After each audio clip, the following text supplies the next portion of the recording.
Maraming salamat po at makaupo na po tayong lahat. Amen. No? So, today is the last Sunday in the month of May. Naku po, June na bukas, ano? So, hindi lang last Sunday, but a last day, no? At pagkatapos, naku, 2 Sundays na lang, anniversary na natin. No? 15th anniversary. So, malapit na. Sino excited? No? So, next Sunday, mukhang aabot pa si bro, dito. Sana umabot pa, ano? next Sunday. Kasi 1 month lang siya rito sa, sa Toyohasi. Okay, no? So, 2 Sundays more. At yung ating 15th anniversary ay darating na. Okay.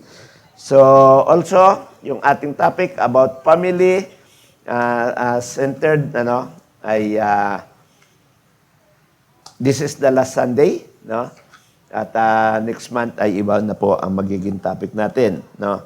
So today gusto kong dalhin sa inyo a message about the fruit, no, of a Christ-centered family, no? Yung una, sabi natin, how to build. Tama ba? A Christ-centered family. Then last Sunday, pinag-usapan din natin how to strengthen the Christ-centered family. Kasi alam natin hindi madali, no? But today, ay gusto nating matingnan, ano ba yung fruit, bunga, ng isang pamilya na si Kristo po ang nasa sentro nila. Okay, so yun po ang ating pag-usapan mamaya. Then, yung ating text ay makikita po natin in John 15, chapter 5. At gusto ko pong muli tayong tumayo lahat. Sabay-sabay po natin basahin ang kanyang salita. Okay, so ready, go. I am the vine, you are the branches. If you remain in me, and I in you, you will bear much fruits. Apart from me, you can do nothing. Let's pray. Lord, we thank you, Lord God, for your words today. Totoo nga, Lord, na kailangan, Lord, nakakunik kami sa inyo. Kailangan, Lord, na kami manatili sa inyo. Kasi, Lord God, apart from you, we can do nothing. Gusto namin, Lord, mamunga bilang isang Kristiyano. At hindi lang bilang Kristiyano, bilang isang pamilyang Kristiyano, Lord God. Lord, ang aking dalangin ngayong umaga, na ikaw, Lord, ang patuloy na kumilos manguna sa bawat pamilya nandirito, Lord God.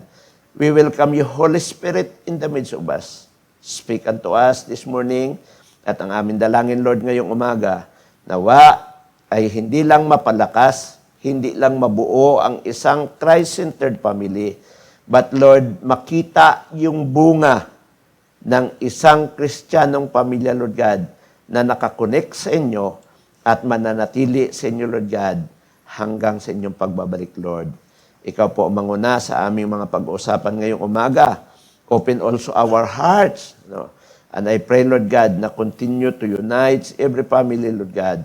At kung mayroon man, Panginoon, na may mga pamilya, Lord God, na may pinagdadaanan today, I pray, Lord God, that this message, Lord, today, ay magbibigay, Lord, ng encouragement at ganun din, Panginoon, ay kalakasan, Lord God, challenge, and also, Lord God, na kami ay magdi-decide, Lord, na manatili sa inyo, Lord God, habang kami, Lord, ay nabubuhay. Maraming salamat, Lord. Bless our message and also our worship today, Lord. In Jesus' name we pray. Amen, amen, amen, amen. Okay, no? So, nakita po natin sa ating pong binasa ngayong umaga, no? Nakikita natin na mahalaga po yung connection para tayo'y mamunga. Amin po ba? No? Kailangan yung connection. Because kung tayo'y disconnected kay God, ano man ang gawin natin, walang mangyayari. Dapat ito ay maging mailagay sa ating mga isipan that apart from God, we can do nothing. Totoo po yun, no? Kaya nga, sabi diyan, as a healthy tree produces good fruits, also a family rooted in Christ will also produce godly fruits. Amen po ba? Gusto ba natin magkaroon ng mga godly offspring? Mga parents, gusto natin magkaroon ng godly offspring? Ibig sabihin, makadiyos na mga siblings. No? Ito po ang nais natin. So, the true measure of Christ-centered family is not in wealth. No? Hindi rin sa success. No? Or, hindi rin sa pagiging popular. No? But, at saan tayo nasusukat? Sa spiritual fruits that is evident in their lives. Doon po masusukat ang isa pong tagumpay ng isang Kristiyano. Totoo po, no? Habang maliit, minsan ay pwede tayo magbigay ng conclusion, bakit ganyan ang pamilyang yan? Di ba Kristiyano yan? Mahirap mag-conclude, mga kapatid, sa ibang mga kapatiran. Bakit po? Ay baka paglaki ng ating mga anak, yung mga anak din natin, pasaway din. No? Sometimes nakikita natin na ganun na lang sila kabilis, no? Magpuna, no, sa ibang mga Christian family, pero hindi natin alam sa huli ang ating mga anak, sila din ba isusunod sa Diyos. So mahalaga po to ngayong umaga na makita natin na hindi lang natin nakikita yung problema ng iba, kundi dapat ay pagpukusan din natin yung pagbuo at hindi lang palakasin natin yung ating Christian family o Christ-centered family para po yung bunga na nais ng Panginoon ay makita po sa bawat pamilya. Amen po. At ito po ang dinidesire ng puso ko, no? Na sa bawat pamilya, itong mga bata na ito ay lalaki na may takot kay Lord, no? I really happy, no? Na sa Tuyukawa po, napakarami pong bata. Baby. Ang dami po, no? At palagi po sa ating attendance ay nakikita ko na sa children natin at sa kababy, mas marami pa yung baby ngayon. Naku, may lumabas uli ngayong week. At mukhang mayroon pang susunod sa susunod na mga weeks. Pinagpala talaga ang Tuyukawa. Amen? No? So, hindi lang bagong kaluluwa, kundi mga bagong babies din. Ano? And I really think that, sabi ko, mas marami pa sa kabataan ang mga babies. Happy ba kayo nun? Makulit lang sila, pero actually may future ang Tuyukawa. Bakit? Yun po ang ating mga next generation eh. Amen po ba? Non-church na ito, pag atin po napukusan, talagang naturuan ng tama po itong mga bata na maliliit, makikita natin, gagamitin ang church nito, hindi lang po sa ating generation, hindi lang po sa mga Pilipino, kundi pati sa mga Japanese na nandito sa paligid natin. Bakit po? Kaya dito na pinanganak ang mga yan po ay mga Japanese speaking na. No? Kaya sabi ko, mga 15-20 years from now, naku po, ay baka mas marami na ang Japanese speaking dito sa loob ng church. So maobliga na tayo, no? Baka 5 years from now, ay baka magkaroon na tayo ng Japanese service. Oh, di ba? Sinong happy? No?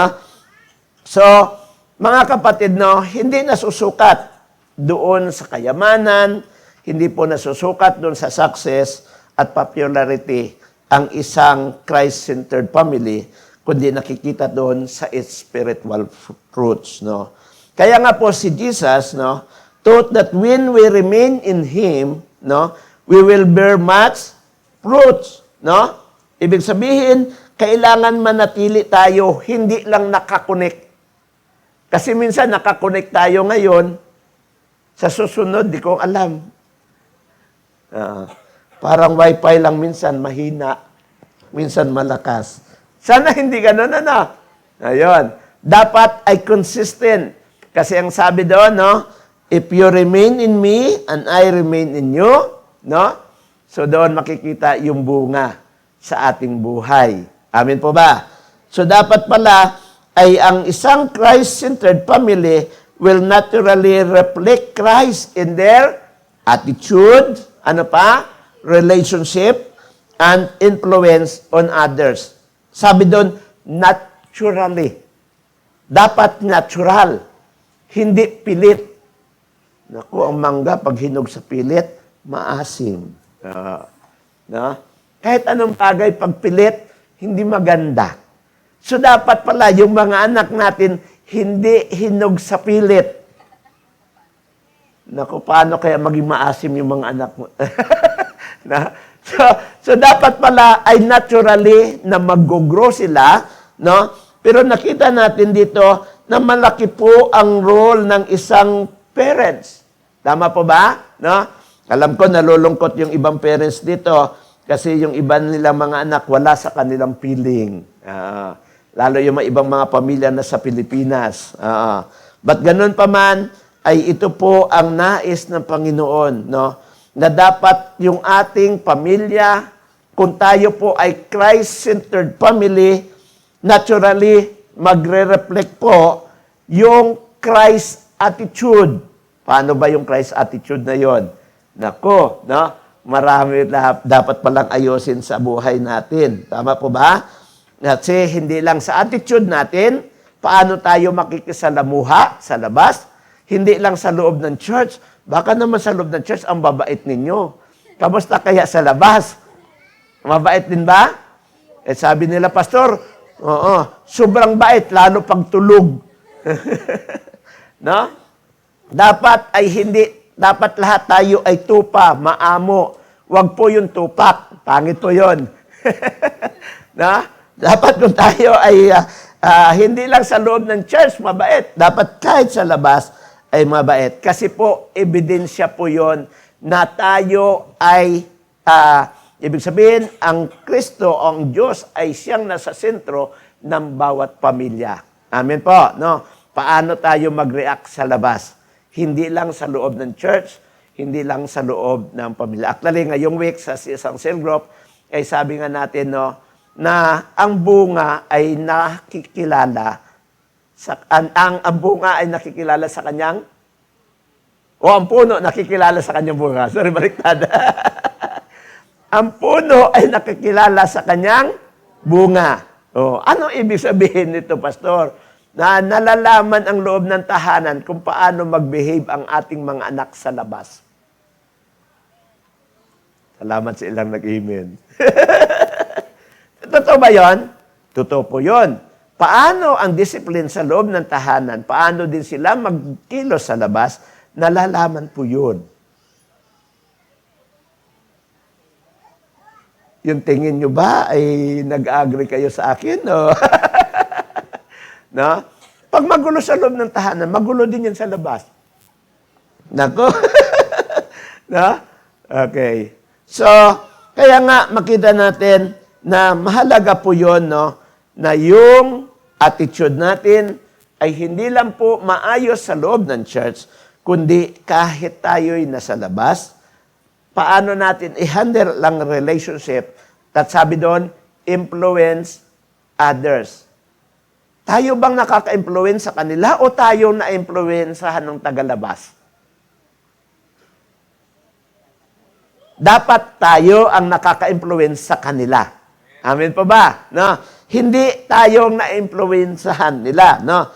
So, kaya nga, ito mga bagay na ito ay kailangan makita sa atin bilang isang Christ-centered family. So, paano natin gagawin to? Ang unang fruits na pwedeng makita sa atin ay tinatawag natin na, okay. Ayaw eh.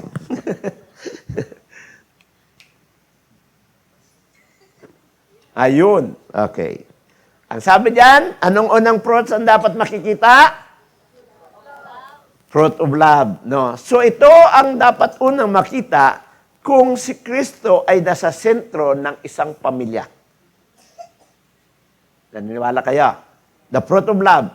In John chapter 13, verse 35 says, by this, everyone will know that you are my disciples if you love one another.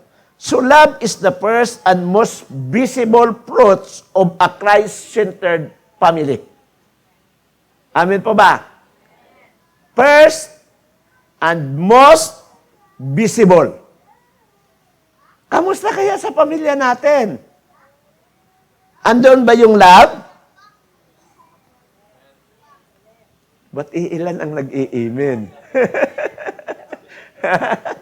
Okay, no? So, ito yung tinatawag natin na most, no? Dapat, ito yung nakikita sa loob ng tahanan na yung love ay nananatili kung si Kristo ay nasa sentro ng isang pamilya. Kasi kung wala si Kristo, mahirap. Sabi nga natin, kahit dalawa lang kayo magkakapatid, hindi magkasundo pag wala ang Lord. No? Pero kahit marami kayo, ba't nagkakasundo? Bakit? Andun si Kristo sa sentro ng pamilya. Na. So, hindi dami ang basihan para kayo magkasundo. Kundi ang sekreto pala ay yung si Kristo ang siyang nasa sentro ng pamilya. At pag na doon yon, makita natin tinatawag na fruit of love. No? Okay.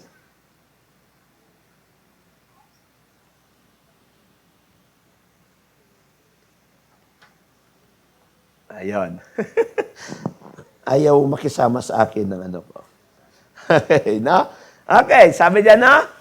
A family centered in Christ ay makita natin na andoon yung pagmamahal at may kasama siyang sacrifice. Totoo ba yan? Amin po ba? May pagmamahal. Kahapon sa cell group ay ng mga kabataan, nandun ako sa kanila. Sabi ko, alam mo, pag walang pagmamahal sa loob ng tahanan, ang nanay, naku, mahirap kumilos. Pero kahit pagod, galing sa trabaho, pag uwi yan, magluluto pa rin. Hindi iniisip yung pagod ng kanyang katawan sa maghapon, kundi ang iniisip niya, kamusta na kaya yung mga anak ko? Gutom na kaya sila? No? Kaya andoon pa rin yung sacrifice. Bakit po? Dahil sa pagmamahal. Then pagkatapos, makita natin sa umaga, masarap po matulog sa umaga. Na? Pero nagigising yung mga nanay. Bakit? May ibang tatay naman pala, pastor, nagluluto. Sige. No? Maagang nagigising. Para ano? Magluto. Para may pagising na mga anak, mayroong almusal. Sacrificial. Tama po ba? Nagsasacrifice. No? Bakit po? Kasi nga, andoon yung love nila. Di ba, last week, nagkwento ako sa inyo, nung isang nag-asawa ng sundalo, no? Na yung ginagawa niya, yung kanyang trabaho, every morning, maghapon, napagod siya.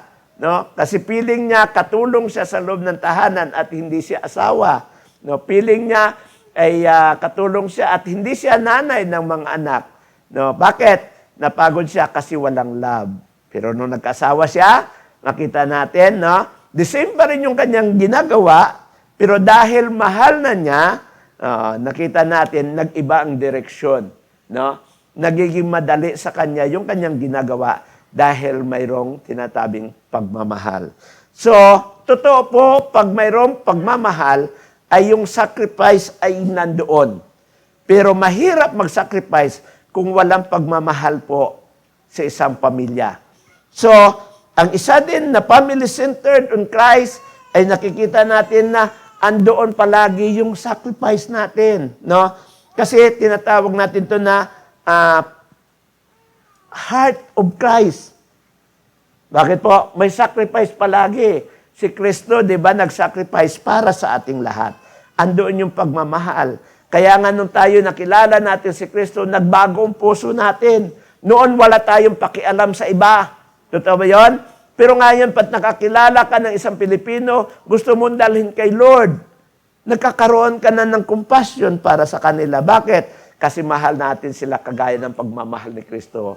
Kasi ang nais ng Panginoon, walang mapahamak. Tama pa ba?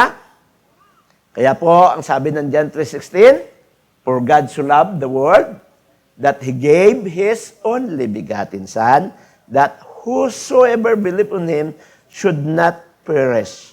Ayaw ng Lord ng may mapahamak. Kahit sino. Hindi lang mahal ng Lord ang mga Pilipino. Mahal din ng Lord ang bawat lahi. Mahapon man yan, Brazil, Peruvian o Chinese, Vietnam, anumang lahi. Lahat yan ay mahal ng Lord. At ayaw niyang isa mang may mapahamak. No? Kaya nakita natin na si Jesus ay namatay doon sa cross. Hindi lang po sa mga Pilipino yon. Yun po ay sa lahat ng tao. Whole world. Tama po ba? Nag-sacrifice siya. Kaya nga, ang naging susi o ang kanyang motivation para siya ay mamatay doon sa cross, maghirap siya, tiisin niya yung kanyang, yung kahihiyan, no? Na siya ay mapako doon sa cross, ay dahil sa pagmamahal niya sa atin. That's why always, no? Na kung si Kristo po ay sa bawat pamilya, mayroong sacrifice palagi, that because of love. Amen. Ano pa? Mayroon. Show kindness and compassion. Nasabi ko na kanina yung compassion, no? Nagkakaroon ka ng compassion para sa iba. Hindi mo lang iniisip na ako, okay, nakakain na ako. Pero pag ikaw may compassion sa loob ng pamilya mo, kamusta kaya yung kapatid ko? No? Natutuwa ako minsan ng mga kabataan. Minsan na yung maliliit lang na pag binigyan siya, sabi niya, ay, si kuya din, pwedeng dalhan. Mayroon kayo nakita mga bata na gano'n? O si ate din, pwedeng natin dalhan. Natutuwa ako ng gano'n. Ibig sabihin, yung love ay hindi lang sa kanya na, ito sa'yo, ay salamat. Pero yung makita mo yung isang bata na pag binigyan mo, ay pwede isa pa. Bakit? Sa kuya ko. I really appreciate that, no? Ibig sabihin, andoon yung love niya sa buong pamilya, no? At I hope and I pray, no, that this compassion, this kindness ay makikita po sa bawat pamilya. Amen. At ano pa? Yung values one another. Pinapahalagahan mo yung bawat isa. Hindi na pag hindi na bahala siya sa buhay niya, hindi dapat ganon. Dapat mayroon tayong binabalyo natin yung bawat isa, no? Kasi makita natin, pag kulang, dapat hinahanap. Ito ba yon? Hinahanap ba natin? Yung ating mga kapatid? So, hindi lang yan sa loob ng pamilya natin, physical, but also in spiritual. Kamusta kaya yung inyong mga kasama sa cell group ngayon? Andito ba lahat? Hinanap niyo ba yung wala? Okay lang, Pastor, yung nawawala, ang mahirap yung nagwawala. Okay, na maganda rin yun, no? Binabalyo natin. Sabi nga natin, hindi lang sila palamuti sa church. Binabalyo natin, bawat isa na wala nandito ngayong umaga. Kaya may mga cellphone kayo, may live tayo, you can send them yung ating live. Para sila man ay makapanood today. Amen po? Okay. So, hindi lang binabalyos natin yung one another, but of course, build up rather than tears down. No? So, hindi po tayo naghihilahan pababa, kundi tayo ay nagbi-build up, no, ng bawat isa. Amin po ba? Pag nagbi-build up ka, hindi ka nakapokus doon sa kakulangan nila. Kasi kung ang focus mo ay doon sa kakulangan nila, hinihila mo sila pababa. No? Ikaw naman, puro ka lang, hindi ganon, no? Dapat pala ay binibuild up natin sila. Ito po yung mga tanda na ang pamilya natin ay nasa sentro si Jesus Christ. Amen po ba? No. So, diyan po, sa 1 Corinthians chapter 13, 4-7 says, yan po yung bunga ng pag-ibig. Ano daw mayroon? Love is patient. Love is kind. It's always. So hindi nagtitirahan. Tama po ba? It always protects. Ano pa? Always trust. May tiwala ka ba? Always hope. So pag mayroong mga naligaw ng landas sa pamilya o mayroong pasaway, ay palaging may hope. Sana magbago. Ayan. Okay po ba? Sana bumalik kay Lord. Sana maging maayos. Palagi tayong may hope, no? Hindi palagi, wala ng pag-asa yan, pastor, hayaan mo na yan. Hindi po ganon. No? Kung nakita natin ang membro ng ating pamilya na alam natin naliligaw ng landas, dapat palagi ang pag-asa nandoon. One day, kakausapin ka rin ng Lord. One day, magkakasama din tayo sa church. Sino po ang nag-ano sino ang nagnanais na one day magkakasama tayo? Amin po ba? No? Yun po talaga ang desire natin, pamilya, tayo po ay sama-sama na magpuri at magpasalamat sa ating Panginoong Diyos. Kasi yun po ang pinakamainam. Hindi nga lang madali, maraming challenges. Kasi ngayon malalaki na mga anak natin. Pero yun naman, sa mga bago pa lang, maliliit pang mga anak ninyo, ay huwag nyo nang tantanan yan. No? Ibig sabihin, ay i-build up nyo na ngayon pa lang. At hindi na pag sila'y malaki na. Kasi pag malaki na, marunong nang mag-reason sa'yo. No? Kaya mabigat na ang challenge. No? Kaya maganda ito kalagayan ng ating church kasi yung iba ay bubuo pa lang at mayroon naman ngayong nakabuo pa lang at mayroon namang iba na medyo nauna na. No? Kaya yung lessons natin dito sa church ay makita natin iba't ibang stages. Kaya hindi mo pwedeng ikumpara yung isang pamilya sa isang pamilya. Amen po. No? Ganun pa man, ay dapat palaging wag mawala yung tinatawag na hope sa bawat pamilya. Kung ngayon man ay hindi po nakakasama ninyo ang inyong pamilya, may pangako si Lord. Hindi lang kayo ang ililigtas, kundi ang iyong pamilya. So always hope. Amin po ba? Isa pa? Always persevere. Dapat hindi tayo magsawa. Amin po ba? No? Dapat tayo'y nagiging matyaga. Palagi pa rin manalangin. Amin po ba? Palagi pa rin encourage. No? Upang one day makasama natin sila sa pagpupuri sa ating Panginoon Diyos. Kaya nga po, sabi diyan, that love should be seen in the way family members speak, serve, and care for one another. So, yan po ang isang bunga na makikita dapat natin sa isang Christ-centered family. Amen po ba? No? So, at least makikita natin kung ano ang mayroon. Kung ang pamilya, maayos, no? Nakikita natin, ibig sabihin, ang pamilyang ito, totoong si Kristo buhay sa kanila. Amen po ba? Then pangalawa, no? Anong mayroong bunga na nakikita? Fruit of peace. May kapayapaan ba sa loob ng pamilya? Ba't dito lang may amen? Dito kaya? Okay. May kapayapaan ba sa loob ng pamilya? Okay. No? Colossians chapter 3 verse 15, sabi yan, let the peace of Christ roll in your heart. Anong ibig sabihin niya, Pastor? No? Every family faces challenges. No? But Christ-centered families experience God's peace even in difficult times. No? Peace does not mean that the absence of problem. Hindi ibig sabihin walang problema. Mayroon problema. But, no?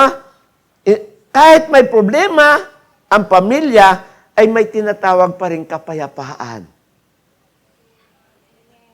Ba't hindi na kayo maka-smile? Actually, nagre-reflect po yun, no? Kung payapa ang iyong puso, actually, kahit ang mukha mo, payapa din. At tingnan mo nga ang katabi mo, kung payapa ang mukha niyan.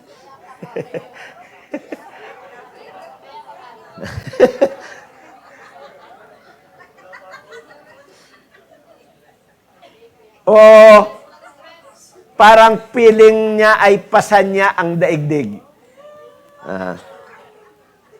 Feeling Sharon ka ngayong umaga, ha? Okay. Pasan ko ang daigdig. Okay, na? So, yung peace ay hindi ibig sabihin walang problema. It means that the presence of Christ in the midst of them. No? Na kahit may bagyo, kahit may problema, may mga challenges sa pamilya, ibig sabihin, mayroon pa rin kapayapaan. Kasi alam natin na si Lord ang may control ng lahat. Amin po ba? Kaya nakakatulog ka eh. May problema, bukas ka na. Matulog muna ako. Amin po ba? No? Hindi, yung iba ay hindi na makakatulog pag may problema. Kaya imbes na maayos yung problema, nadagdagan. Bakit? Na hospital kasi siya ay nagkaroon ng na-stress eh. Ayan. Okay. Kaya sabi po diyan sa Philippians chapter 4 verse 6 to 7, ang sabi diyan, be anxious. Ayun, do not pala. Akala ko mag-isip ka ng gising kayo, gising. Akala ko ay hindi na. Okay. Do not be anxious about anything, and peace of God. Hindi ko na inano yan na kasi mahaba po yan kung babasahin natin, no? And the peace of God will guard your hearts and your minds in Christ. Sinorkat na lang po yon. No? Kasi alam natin na ano ang basic na sa Philippians, alam natin yung basic na iniisip ng isang may bahay, ng isang pamilya. Ano yung basic na iniisip natin? Food, clothing, and shelter. Lahat po yan. No? Kaya pakita natin na yan naman halos lahat ang ating pinag-iisipan, ang tawag nito? Hahandaan. Yun, no? Yan tatlo na yan. No? Siyempre, shelter. Gusto mo magkabahay. Tama po? No? Gusto mo maayos ang pagkain. Food. Na ibig sabihin, mayroong sapat, no? Na ma-provide ng isang tatay o nanay ang pangangailangan ng pamilya. No? At hindi lang yung food, hindi lang yung shelter, but also yung kanilang clothing. No? So, yan po ang mga basic, mostly, na iniisip natin. No? Kaya nga kahit sa Matthew ay nakalagay din yan, no? Na huwag nating isipin yung mga bagay na yon. No? Kaya nag-conclude doon sa Matthew 6:33, but seek ye first the kingdom of God and His righteousness, and all these things shall be added unto you. So dito naman sa Philippians, ay sabi diyan na huwag mo masyadong isipin yun. No? Kailangan ay yung kapayapaan ng Diyos ay sumasayo. Kasi siya nga unahin mo lang siya, sabi sa Matthew. Tama po ba? Pag inuna mo siya, ang sabi diyan, all these things shall be added unto you. So, idadagdag na lang ng Lord sa iyo yung iyong pangangailangan, no? At ang sabi diyan, no, sa Philippians, guard your hearts. Ano pa? Your minds. No, in Christ. Bakit? Kasi pag ang dami kang iniisip, pati yung time mo para kay Lord nawawala na. Nakapokus ka na lang doon sa mga problema. Nakapokus ka na lang kung ano bukas. Sabi ng Lord, hayaan mo yung bukas mag-worry about itself. Ang sapat na kung anong mayroon ka ngayon, kasi bukas di mo naman alam. No? Kagaya po ng isang parable, no, na nakita natin, yung isang magsasaka na marami siyang inani, no? Sabi niya, ang dami akong inani ngayon, no? So anong gagawin ko? Sabi niya, gigibain ko tong aking mga kamalig na maliliit at palalakihan ko pa, no? Kasi marami siyang ani, no? At pagkatapos nito, ako'y magsasaya, no? At matutulog, no? Iinom, sabi niya. Pero sabi ng Lord sa kanya, hangal. Ngayong gabi, kukunin ko ang buhay mo. So lahat ng kanyang pinaghirapan, hindi rin siya ang nakinabang. Kasi hindi natin alam yung bukas. No? Kaya instead of worrying tomorrow, hayaan nyo ibigay kay Lord. No? i-protect natin, i-guard natin yung ating mga puso. Nag-isip ka na, ay si Lord naman pala magpo-provide bukas. No? So dapat pati yung isipan natin, i-protect natin. Bakit? Yung nagwo-worry na tao, kadalasan ang desisyon mali. Ay, Pastor, kapit na sa patalim. Hindi ko na inisip to kung ano magiging bunga nito. Isipin mo yon, no? Kasi hindi na tama ang kanyang pag-iisip. Kaya maganda rin pala, no, na sabi diyan ay kailangang i-protect natin hindi lang yung puso natin, kundi pati yung ating isipan na hayaan mo na kung ano yung nais ng Panginoon sa buhay mo, yun ang isipin mo. Amen po ba? No? So, we need, no, to be, ibig sabihin ay yung fruit ng kapayapaan ang makikita sa atin kung si Kristo po ang nasa sentro ng ating pamilya. Pag wala si Kristo, nagwo-worry. Kaya alam na this. Pag nagwo-worry pala palagi ang isang pamilya, ibig sabihin, hindi si Kristo ang nasa sentro. Nagwo-worry. Na? So yun po ang isang tanda. Ibig sabihin, no, kahit gaano kalaki ang pangangailangan mo, may kapayapaan. Bakit? Hayaan mo, nak, si Lord ang magpro-provide. Oh, tama po ba? No? Kaya may kapayapaan sa loob ng tahanan kung si Kristo ang nasa sentro ng tahanan. Amen. No? Okay. So pangatlo, ano pang fruit sa mayroon? Fruit of obedience, marunong sumunod. Kaya nga po nakita natin, no, yung ating naging text in the first Sunday, second Sunday, in Joshua chapter 24, verse 15, nasabi diyan, anong declaration ni Joshua? But as for me and my house, we will serve the Lord. No? Because a Christ-centered family desire to obey God's word. Ay sabi ng Lord anak, unahin mo ako. Pero dahil nagwo-worry ka, iba yung inuna mo. Totoo? Amin po ba? No? Pero nakita natin yung declaration ni Joshua, sa inyo, kung mahirap para sa inyo, para sa akin, as for me and my house, we will serve the Lord. Ano man ang mangyari. Ano mang challenges ang mayroon sa harapan ko, ako at aking pamilya ay maglilingkod kay Lord. Napakaganda po, no? Madali palang sumunod kay Lord kung si Kristo ang nasa sentro ng buong pamilya. Actually, mayroon po kaming isang kwento sa amin, no? Actually, isa siyang Christian, no? Matanda po ito. At kapitbahay namin po to, no? At minsan ay nagluluto siya ng mga pagkain. No? Tinatawag namin bukayo. Masarap siyang magluto.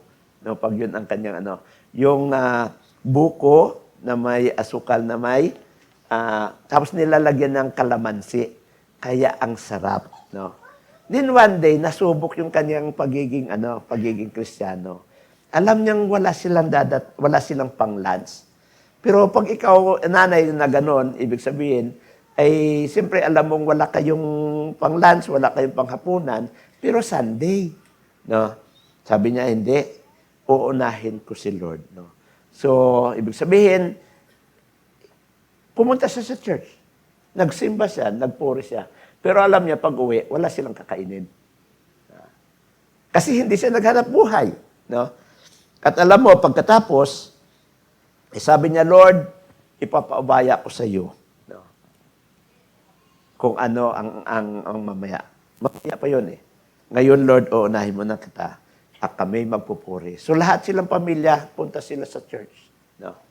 At pagkatapos, pag-uwi nila, ay biglang mayroong naghanda sa loob ng church. May birthday pala.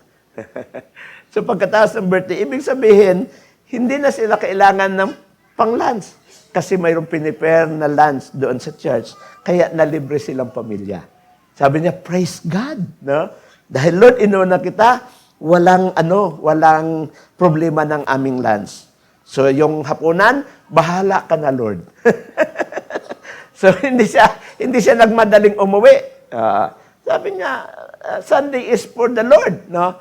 Sabi niya, it's a Lord's Day. Dapat hindi ko hahaluan ng ibang schedule. So, ibig sabihin, tinapos niya hanggang maghapon siya sa church. At alam niyo, pagkatapos nung may birthday, maraming sobra. Sabi niya, kapatid, magbalot ka na. Dalhin mo sa inyo. So, mayroon pa siya pa uwi. Ano? Ibig sabihin, hindi lang nalibre yung kanyang lunch, pati dinner nila, mayroon pa, hanggang kinabukasan, almusal pa. No? Inonya niya si God eh. So, masarap pala ang sumunod kay Lord, no? Nakita natin, kadalasan nagwo-worry tayo. Totoo po yun. As a human, yun po ang natural na nagwo-worry tayo. Pero pag si Kristo ang nasa sentro ng pamilya, maganda po na unahin natin si Lord. At mahalaga sa mga magulang na kahit alam mong walang laman yung iyong bigasan, uunahin mo pa rin si Lord. Kasi po, nagbibuild tayo ng ating mga anak na sila din ay matutong magtiwala kay Lord, kahit alam mong wala. Amen po ba? No? So, kaya yung pagsunod sa Panginoon, ay sabi diyan, no, is a demonstrated through saan? Pagsunod sa biblical principle. Alam mo naman pag Sunday para kay Lord.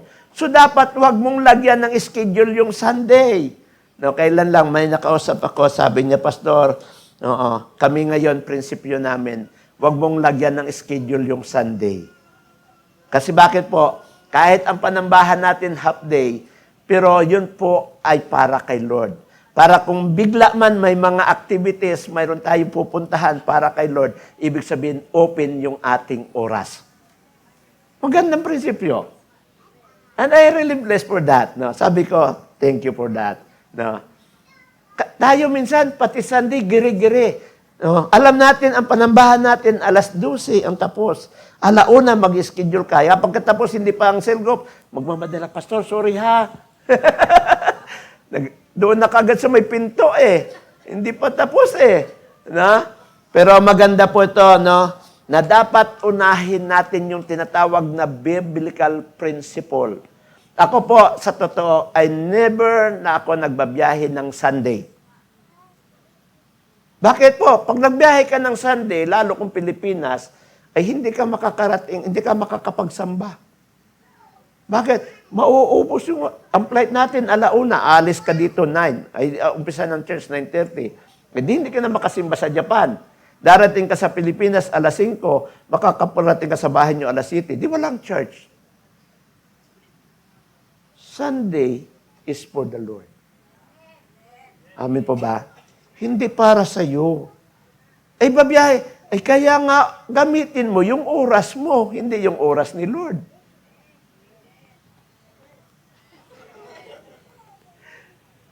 Pero, nakukuha nyo yung ano ko? Yung ibig sabihin yung nasa puso ko? No? Ibig sabihin, mahalaga po na dapat yung Sunday ay gamitin natin para kay Lord at wag natin gamitin para sa ating mga personal. Amen po. Agree tayo. So, obedience ay hindi lang po yung pagsamba natin, but also following biblical principles. Ano pa? Sa mga anak, ano ang kasunod? Honoring our parents. That's obedience. Tama? No? Kasi nung kailan sabi natin na kailangang sundin ng mga anak. No? Honor your father and your mother. Amen po. The first Sunday na tayo nag-umpisa na mag-usap. Tama? At hindi lang sa mga anak, naku po, sa mag-asawa, mayroon din, loving your spouses.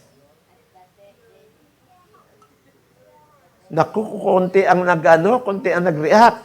Mga asawa, mahalin ang asawa. Ayun.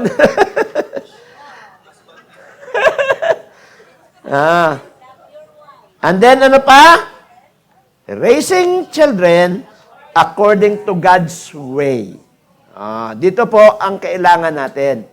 Na kailangan i-raise natin sila according to God's way. Amin po ba? That's why Ang James chapter 1 verse 22 ay nagsasabi dito na, do not merely listen to the word and so deceive yourselves, but do what it says. Naku po, ang dami ditong tinatamaan. No? Hindi lang daw tayo makinig at lukuhin mo ang iyong sarili. Bakit po ganun ang sabi? Eh kasi napakinggan, hindi naman ginawa. Diniloko mo lang sarili mo.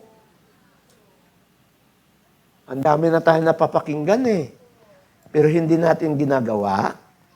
No? Pero, ang command ng Lord, do what it says. Sabihin mo nga dyan sa katabi mo, gawin mo kung anong sinasabi ng Lord.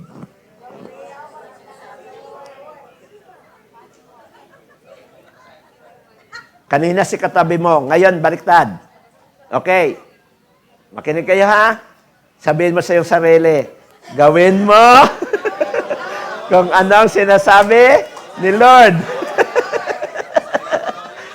Kanina kasi siya lang ang sinasabihan mo, pero ikaw pala may problema. Okay? Do what it says. Amin pa ba? No? So God blesses family that not only hear His words, but also live it out daily. Isa lang nag-amen. Gusto niyong i-bless ang family? Okay, sabi dito, ulitin ko. God blesses families that not only hear His word, but also live it out daily. Hindi lang tuwing Sunday ha, daily. Amen. No? Amen po ba?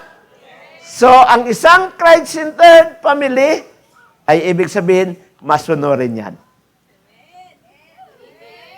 Ulitin ko. Ang isang Christ-centered family, masunurin. Ayan. Gusto nyo pang takutin kayo eh. Okay, na? Amen, na? So, okay, pang-apat. Ano pang mayroon? Maliban sa pagiging obedient natin?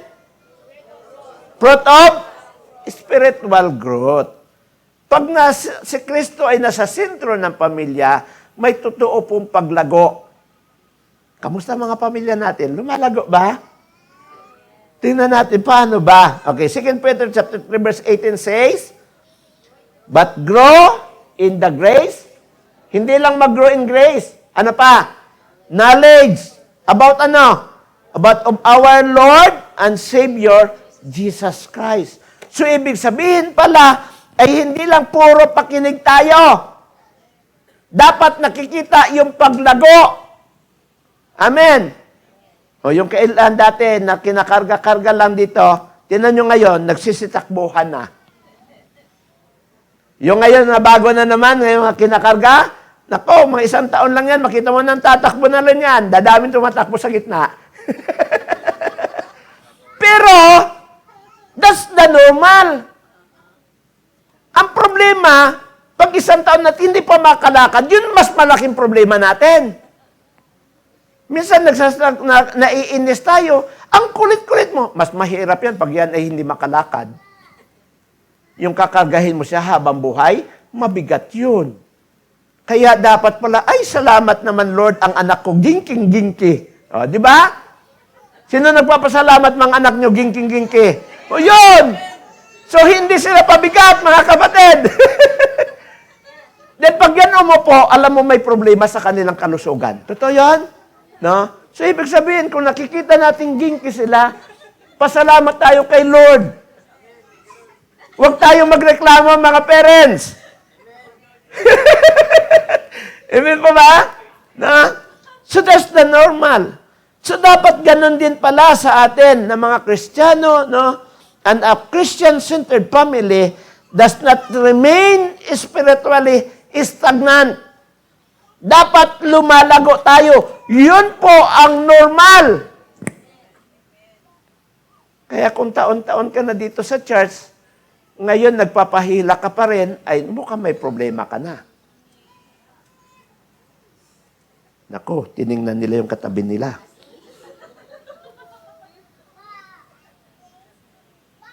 Pero totoo ba yun? Yes. Kung talagang totoo si Lord sa buhay mo, hindi pwedeng maging stagnant Christian ka. Salamat sa ilang nag-amen. Pero honestly, tama po ba? Kung ang bata na pinapakain natin regularly ay natural din silang lumalago at nadidevelop hindi lang yung kanilang pag-iisip, maging ang kanilang physical, sa una yan nakikita natin nadadapa. Pero unti-unti lumalakas yung kanilang tuhod at sa huli, hindi lang yan gagapang, hindi lang yan manlubaybay, kundi sa huli, tatakbo na yan. Tama pa ba? Normal. Ibig sabihin sa ating mga Kristiyano, ay dapat ganun din. Normal na tayo'y lumalago. Kung matagal ka ng Kristiyano at ngayon nagpapahila ka pa rin papunta sa church, may problema ka na.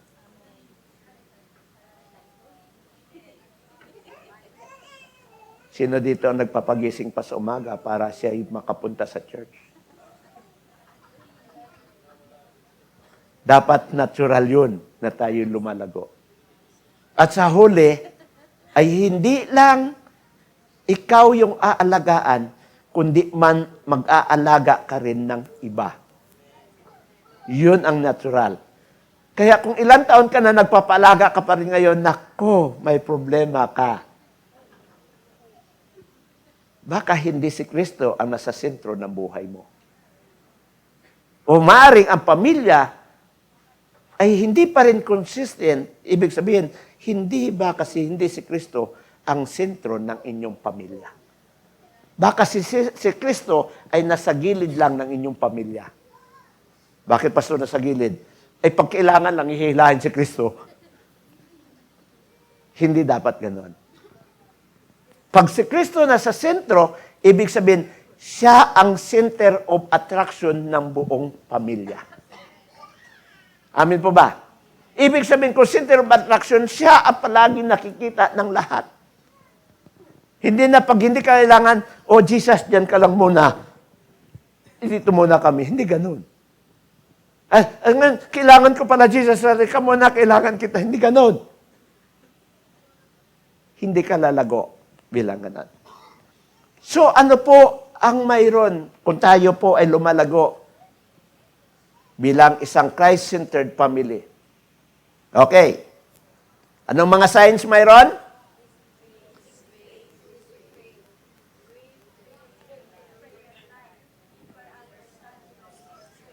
Nag-i-increase ba ang faith ng family? Tinuturoan ba natin kahit maliliit pa lang na i-ano nila yung faith, i-exercise nila yung faith? Pag may problema, sabihin mo, pray ka na. Maganda rin yun, no? Naturoan din natin exercise nila yung faith. Mayroong iba dito, nakikita natin na even at the young age, they pray. Pag may sakit, turuan natin sila. Halimbawa, ikaw parents, may sakit ka, may lagnat ka, pwede mo akong ipag-pray. Teaching them how to pray. Amin po? Bakit? Sa totoo po, yung mga bata, grabe po ang kanilang pananampalataya niya. Walang halong duda yan eh. Pag sinabi mo sa kanila na si Jesus ang magpapagaling, at talagang sa kanila yun si Jesus ang magpapagaling. Kaya very simple ang kanilang dalangin. Hindi kagaya sa atin, ang dami ka pang, oh hallelujah, ang dami pang ganun eh. Sa kanila simple. Jesus, pagalingin mo po ang sakit ng ulo ni Papa, ni Mama, in Jesus' name. Amen. Simple. Pero ino-honor ng Lord. Bakit? Pure yung puso eh. Walang halong pagdududa. Walang halong pagkukunwari. No?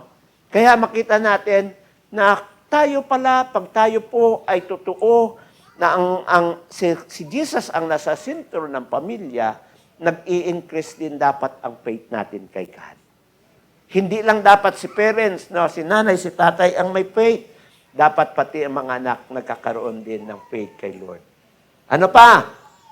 Greater prayer life. No? Deeper understanding of the Scripture. Paano mga pastor mag-deeper yan? Hindi nga nagbabasa ng Scripture. May problema din talaga. No? At ano pa? Growing Christ-like character. Ano ba yung Christ-like character? Sabi nga natin, hindi ka na nagiging selfish. Nagiging selfless. Hindi mo lang iniisip yung sarili mo. Diba? Sabi natin kanina, no? Na nakikita yung bunga ng pagmamahal sa pamilya. May sacrifice. No?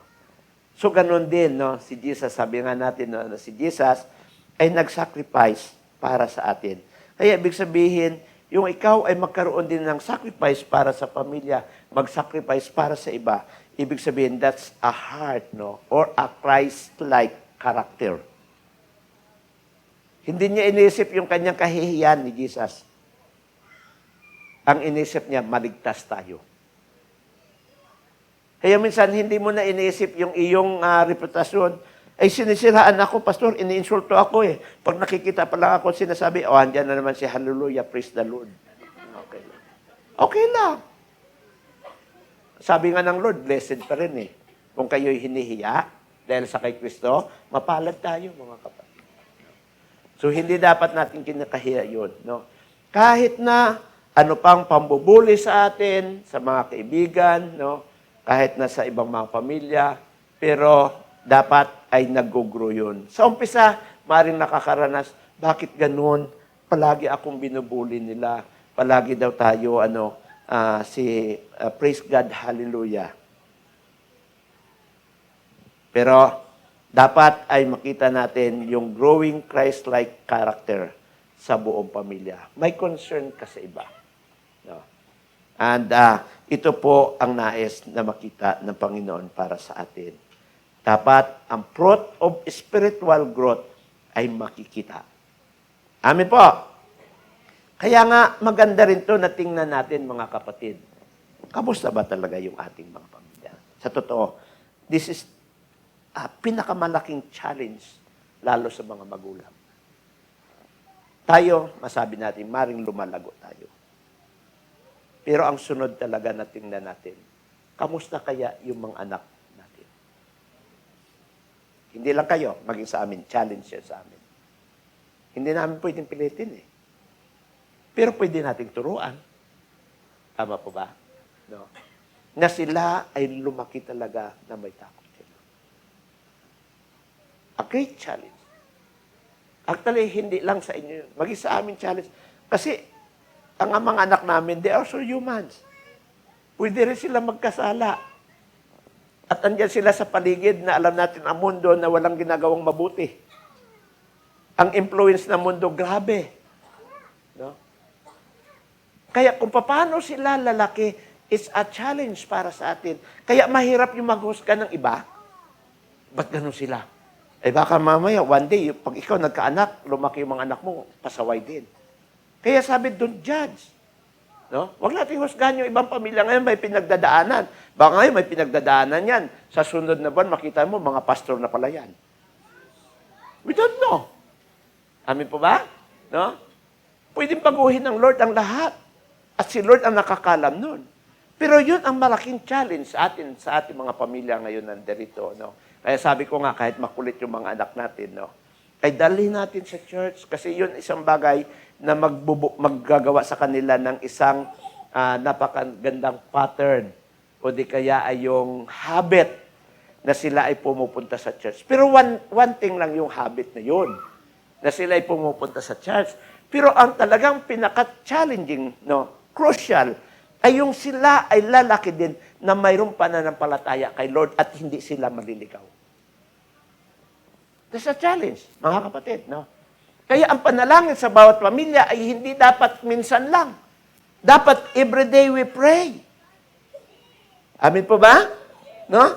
Dapat yung palaging ginagabayan natin sila o kahit sila ay magkaroon na ng sariling pamilya, ang gabay ng magulang nandoon pa rin. Anak, no? Alam ko mayroon ka ng sariling pamilya. Ikaw na nagde-decide sa iyo. Pero paalala, unahin mo pa rin si Lord. Amin po ba mga magulang? No? Kasi kailangan natin silang palaguin. Kailangan natin silang tulungan. Kasi pag may sariling pamilya, may desisyon na, di ba? Minsan sabihin nga, pamilya ko nuto, wala ka ng ano sa akin. Hindi rin ganun, ano? Kung ikaw din anak, dapat sabi nga natin, ang pagiging magulang hindi nagtapos nung sila'y mag-asawa. Patuloy pa rin yun. Amin po ba? At sa mga anak naman, hindi naman common nag-asawa ka na, may pamilya ka na, natapos na yung role ng isang magulang. Hindi. Kasi ang role ng magulang, andoon pa rin yun hanggang tayo'y nabubuhay. Amin po ba? No? Kasi ang nais talaga natin na makita ay yung ating mga pamilya nagpo-flores. Totoo ba yun? Amin po ba? No? Kaya Psalms 92 verse 12 to 13, no? Ay maganda po itong paalala sa atin na kung tayo ay namumuhay ng maayos, sumusunod kay Lord, no? Tayo po ay lalago at tayo magpo-flores. Kasi sabi ng Panginoon, the righteous will flourish. Hindi sinasabi ng Lord na yung masama ang nagpo-flores. Yung righteous, yung mabuti. Sabi nga namin, no, kung mabuting lahi, magpakarami. Pero kung masama, mahiya-hiya ka naman. Ang problema, minsan, kung sino pang masama, siyang marami. Yung mabubuti, siyang konti. No? Pero, ang pangako ng Panginoon, the righteous will flourish. Nakagaya ng isang bahay, no, planted, ay kailangan na tayo din po, bilang mga Kristiyano, para tayo ay mag-flourish, kailangang itanim natin ang sarili natin. Saan? Sa house of God. Ibig sabihin nito, mga kapatid, ay huwag tayong magalit kung ating mga anak pumupunta sa church. Dapat turuan natin sila na sila ay matuto din maglingkod kay Lord. Mga parents, huwag dapat tayo maging hadlang sa kanila. Amin po. Kasi kailangan din maitanim talaga. At kung kailangan na maiplant, no, ay kailangan mag-commit talaga.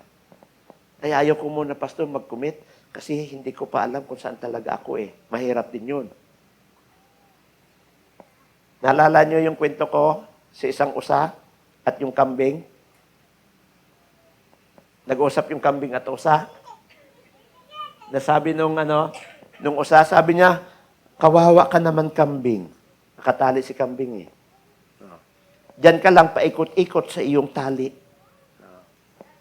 Ako, ito, malaya. Saan ko gusto?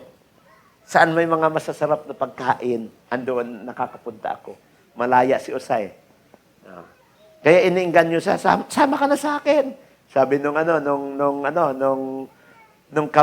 usa sa kambing. Sabi ng kambing, okay lang ako dito. Masaya naman ako sa amo ko. Inaalagaan naman na niya ako. Okay, no?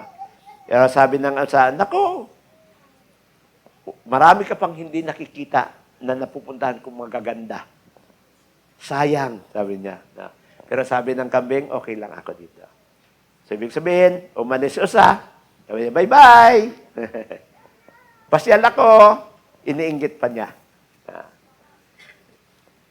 Pero after a few hours, may dumaan na mga ngaso. Di ba? Noong nakita ng mga ngaso, si kambing, may tali. Hindi pwedeng barilin to. Mayroong may-ari to. Baka tayo rin ang barilin ng may-ari nito. Hindi pwede. Ano? So, ibig sabihin, safe si kambing. So, pumunta pa sila sa bundok.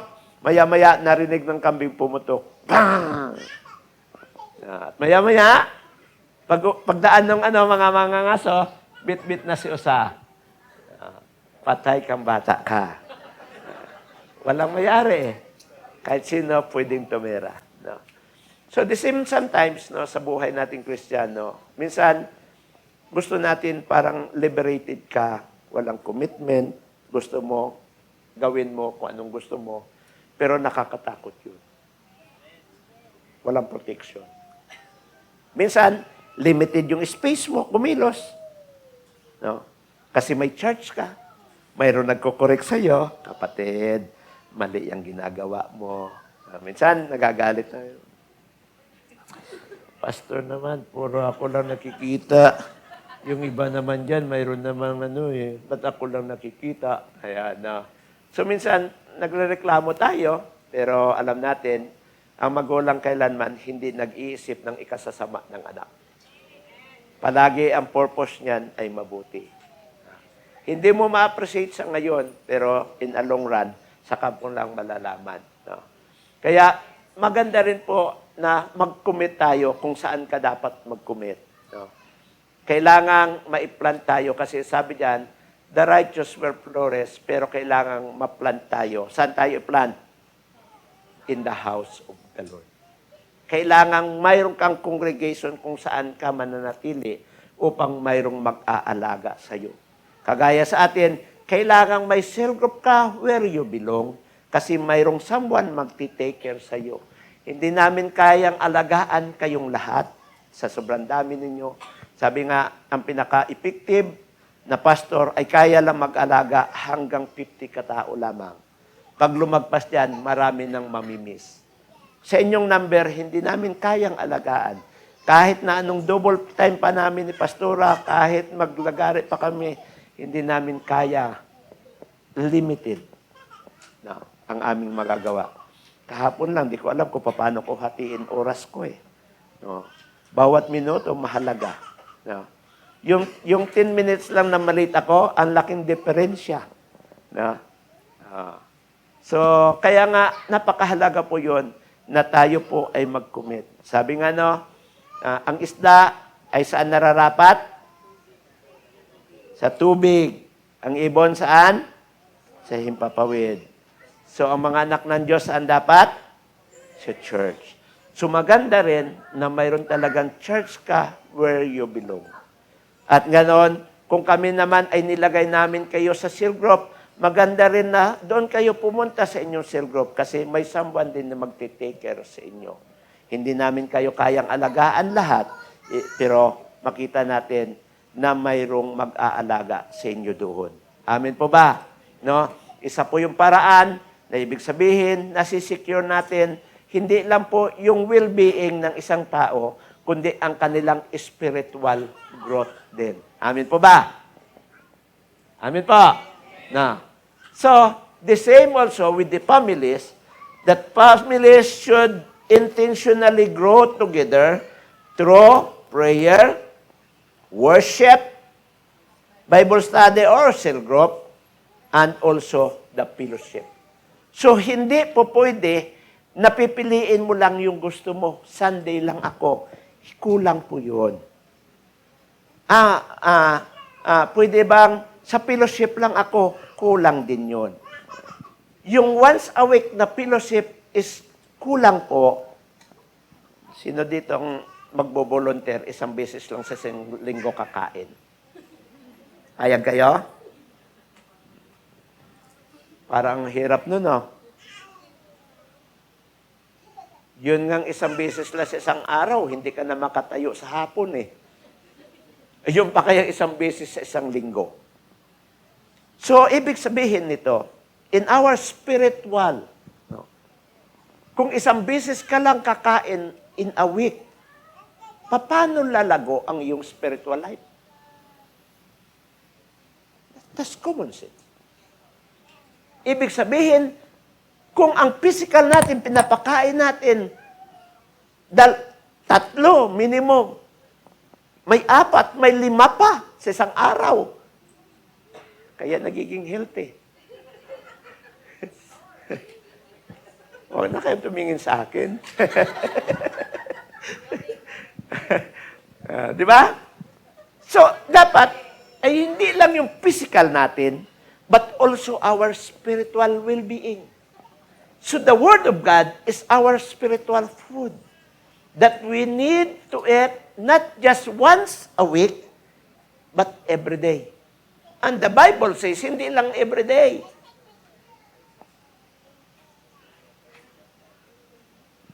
Kaya nga, ang kaman talaga, no? Meditate the Word of God day and night. Day and night. Ibig sabihin yun, walang tigil yun. No? So, ibig sabihin, mga kapatid, ito, tanda natin na, mga kapatid, tingnan natin.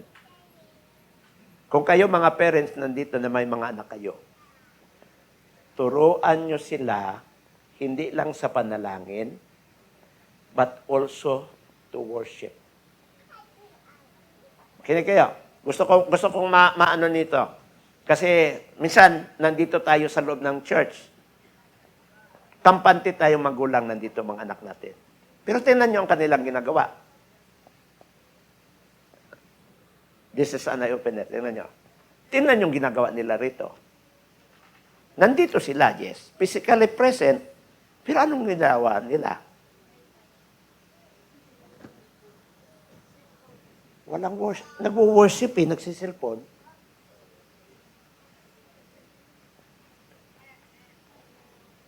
Ang tamaan. Hindi. Gusto ko lang God reveals this. Hayaan natin maging correction to sa ating lahat. Amin po ba? No? Nag-worship ba sila? Pumupunta ba sila sa cell group? O tayo mismo mga parents ang nagsasabi, saan ka pupunta? Saan ka na naman pupunta?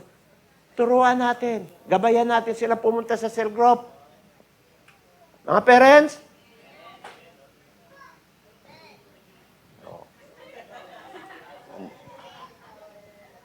Amin po ba?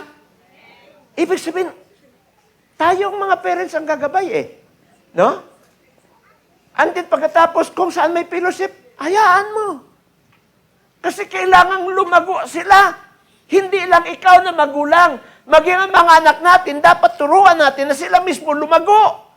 Pero kung kukontrolin natin, tayo okay. Pero sila kukontrolin natin yung oras nila. Paano sila lalago?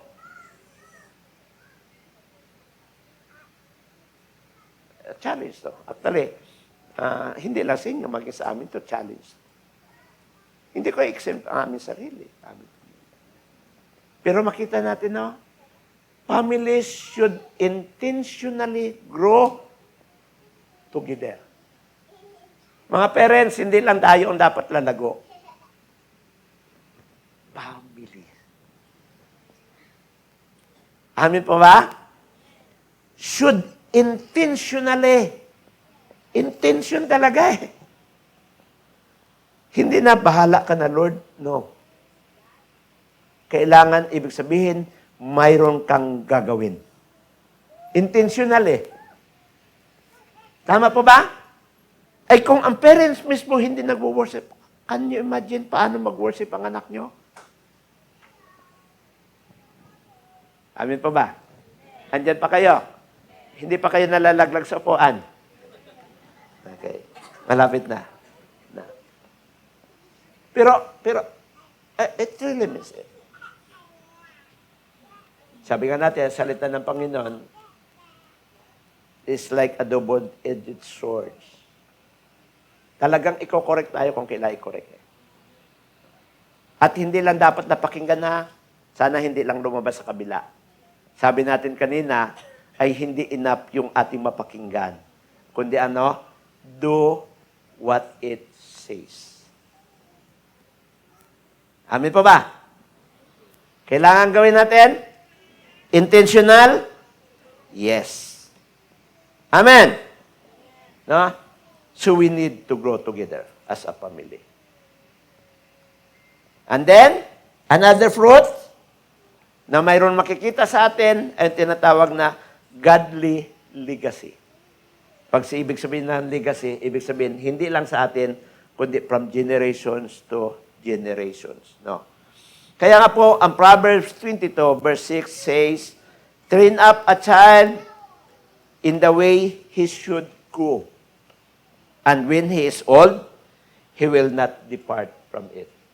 So mga magulang, ang laki po ng ating dito, yung ating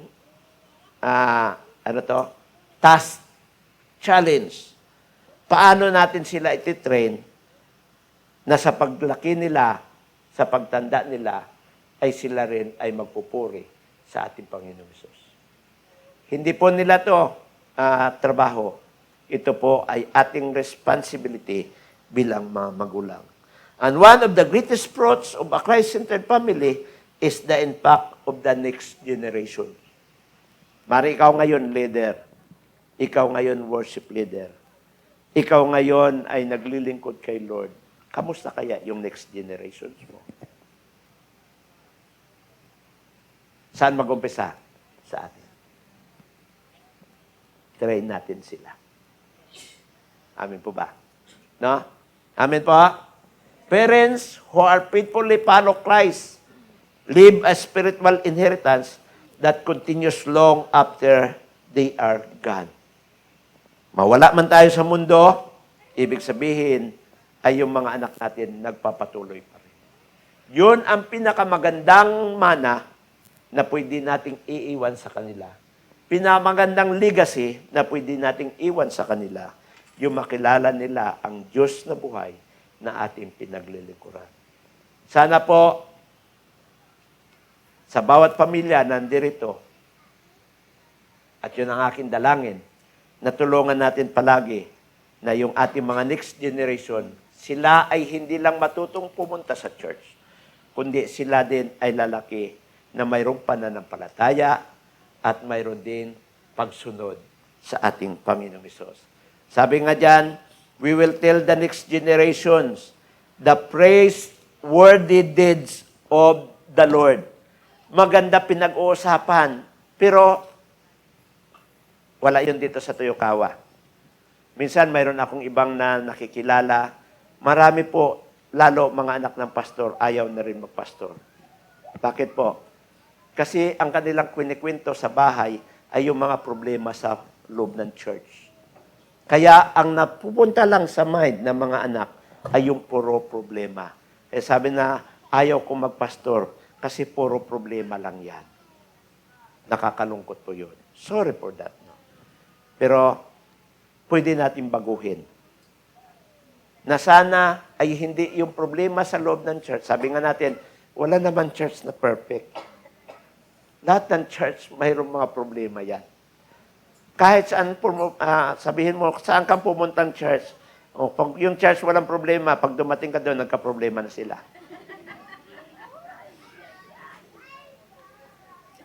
Lahat ng church mayroon. May strength, may weakness yan. Lahat po yan. Walang perfect church. Amin po. No? Kaya nga, ang kailangan lang talaga ay ibig sabihin na hindi palagi yung negative ang pinag-uusapan, but also the praiseworthy of the Lord. Ano ba yung ginawa ng Lord na mabuti? Yun ang magandang pag-uusapan. Hindi yung problema. Ay kadalasan na pinag-uusapan ay problema. Nung nasolve na ang problema, hindi na kwininto. Kaya ang naiwan sa kanilang isipan ay puro problema. Pero pag ikikwento mo yung kabutihan ng Lord, nako po, ay hindi matatakot yan magpastor. Natutuwa po ako sa Tuyokawa kasi marami dito mga kabataan. Gusto nilang mga kabataan magpastor. At that a sign of a good testimony. Ibig sabihin, itong mga batang ito ay nakita nila ang maganda na paglilingkod sa Diyos. Amin po ba? Sino dito takot magpastor? Dapat hindi tayo matakot. Dapat tayo ay patuloy na magpasalamat kay Lord kasi ito po ay isa pong pagkakataon na tayo makapaglingkod kay Lord. Para po ang next generation natin ay hindi matakot. Ang sabi niya sa Psalm 78 verse 4, ang sabi, we will tell the next generation the praiseworthy deeds of the Lord. Kasi may mga bagay na silang hindi na-experience sa time natin. Ikikwento natin. Yung nahati ang dagat nung tumawid ang mga Israelites, hindi na natin nakita yun. Pero bakit nalalaman pa rin natin hanggang ngayon? Kasi kinikwento sa atin. Paano namatay ni David si Goliath? Wala naman tayo doon. How many years na yun? Pero andyan pa rin kasi kinikwento sa atin. Paano pinagpala ang pamilya na Abraham? Nalalaman natin kasi kinikwento sa atin. Paano pinagpala si Joseph sa kabila na siya ibininta ng kanyang mga kapatid? Nalaman natin kasi kinikwento sa atin yung mabubuting bagay. Pero nakita natin, hindi lang lahat ng mabubuti. May mga time din na kung ano din pinagdaanan. Kahit si Joseph, di ba, kwininto. Paano siya bininta ng kanyang mga kapatid, paano siya nakulong, lahat kinikwento. Bakit po? Para yun po ay malaman natin na ang Diyos ang may control ng lahat ng bagay, mga kapatid. Amin po ba? So dapat pala sa ating mga anak ay hindi natin to itatago. That we need to teach children not only through words, but through a life that reflect Christ. Hindi lang po puro kwento. Dapat nakikita din sa buhay natin. Amen po ba? And the last ay the fruit of the witness and influence. That Matthew 5:16 says, let your light shine before others, that they may see your good deeds and glorify your Father in heaven. Ibig sabihin, a Christ-centered family becomes a testimony saan? Sa mga relatives, neighbors, friends, and the community. Their lives point people to hindi sa atin, kay Christ. Yung sasabihin nila, kaya pala, kasi mga anak pala sila ng Diyos. Amin po ba? No? Kaya nga, mga kapatid, kung halimbawa ngayon, ang iba sa inyo, Pastor, paano namin gagawin? Ay, ang mga anak namin hindi ligtas. Ayaw magsimba eh. Wala pa rin. Ang asawa ko, hindi ko rin madala kay Lord. Sabi diyan po, no, in Acts chapter 16, verse 31, at gusto kong panghawakan itong pangako ng Panginoon to. Believe in the Lord Jesus Christ, and you will be saved. Ikaw lang ba? No. You and your household. Ibig sabihin, kung ikaw ay naniniwala kay Kristo, na ikaw ay niligtas, hindi lang ikaw ang ililigtas ng Lord, ikaw at ang buo mong pamilya. Ang kailangan, you must believe. Do what it says. Believe. Amin po ba? Maniwala ka. Gawin mo kung anong tama, sundin mo si Lord, at makikita mo one day, makakasama mo ang iyong pamilya. Kaya nga po, mga kapatid, let's allow our home to be a place where others can see the love, grace, and the power of God. Huwag mong masyadong i-privatize yung iyong buhay, yung iyong pamilya, na parang hindi ka na mapuntahan. Salamat kung may pupunta. Kasi po, doon nakikita ng iba kung paano ang isang pamilyang may Diyos at wala. Amin po ba? Dapat pala, naging welcome tayo sa iba, Allow. Sabi diyan, hindi pala secure. Allow your home to be a place where other can see. Amin po ba? Hindi dapat pala tinatago, Ulitin ko, Allow your home to be a place where other can see the love, the grace, and the power of God. Amen po ba? Amen. That's why ngayong umaga, gusto ko pong tapusin po ang ating message na ito, that a Christ-centered family bears fruits that glorifies God. Makita po natin na dapat andyan po yung love, peace, obedience, spiritual growth, godly legacy, and witness and influence to others. Dapat tayo po nag-influence sa iba. Hindi tayo na-influencehan ng iba. Amen po ba? Amen? That's why, ang sabi diyan, when Christ is at the center of the family, the result is a home that blesses others, honors God, and lives an eternal impact. Amen. Amen. Let's all stand this morning. At kagaya po ng ating ginawa on the first Sunday ng ating nito, gusto kong abutin mo na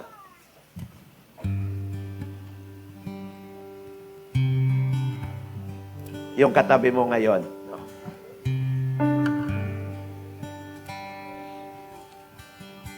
Yung first Sunday ay yung physical family ang ating inabot. Pinag-pray natin sila. Pero gusto kong abutin ngayon yung ating spiritual family. Na? Itong nandito, mga kapatid natin yan kay Kristo. Amin po ba? Amin po ba? Na dapat si Kristo ang sentro ng buong pamilyang ito. Hindi si pastor, hindi si pastora, si Kristo. No? At dito ay gusto kong awitin natin, no? Ang awitin, the goodness of God. Totoo po, mabuti si God. Actually, magse-celebrate tayo ng 15th anniversary by the next Sunday. Patunay lamang mabuti si Lord. Kaya ngayong umaga, salamat sa mga kapatiran nandyan. Sabihin mo, salamat kapatid, nandito ka.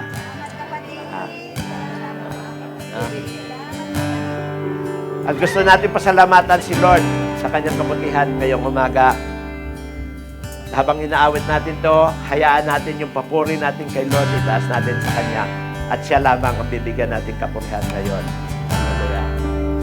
Yes, God.